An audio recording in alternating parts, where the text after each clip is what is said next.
Information to make cash and save cash. The WBBM Noon Business Hour continues. After around 3 years of intermittent discussions, CBS and Viacom have finally agreed to merge.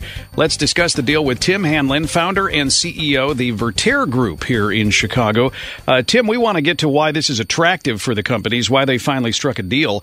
But let's talk about why it is not attractive to investors. Both companies' stocks down more than 6% today. Yeah, I mean, I think, Cisco, the broader market issues today are weighing on media stocks, just as they are in other sectors as well. So I don't know if I read too much into the specific, initial malaise, around this deal. But I would argue that it's probably synergistically overdue between these two companies. And if you take out today's market issues, I think you'll probably see a lot of folks sort of coming around to the recognition that these two companies needed to bulk up. They did need to recombine after all these years to stay competitive with a series of companies that are now much larger than they are, and arguably the new Viacom CBS may still not be done merging into other entities to make themselves even bigger to stay competitive in the crazy television and video space that's ongoing. And a lot of that is you need content in order to compete with all the different streaming services and all the other content providers now streaming.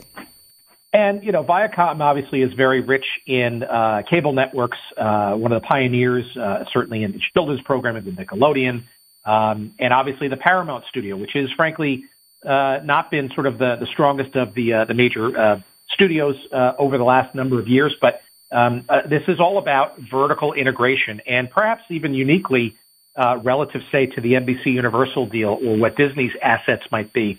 The use and the big belief in broadcast television, the CBS component to this, should not be discounted. And arguably, the CBS part of this recombined company has probably been the most aggressive in leveraging what broadcast television can be in things like streaming, et cetera, relative to the others. Now, is the fact that they're just so big in cable, does that actually help them present some opportunities, given the fact there have been so many cord cutters, but now some people are actually coming back to cable?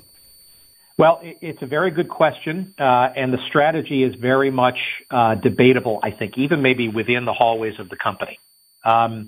You look at NBC Universal with their announcement of a new service from them coming up this next spring. Obviously, Disney with their now 3 services, be it Hulu, Disney Plus, ESPN Plus, and even bundling those.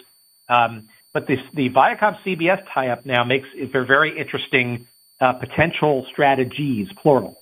Viacom is talking about creating its own subscription service, but they also have a bunch of very strong services already, one of which being Showtime, another one being CBS All Access, and frankly, an acquisition that Viacom just made a few months ago that is entirely free streaming, and that's Pluto TV. So Viacom CBS can go in a number of different directions, and frankly, I expect them to push the levers on all of those, ad-supported, subscription only, and frankly, maybe even some hybrids between the two. Yeah, good insight. Tim Hanlon, thank you, founder and CEO of the Vertere Group here in Chicago.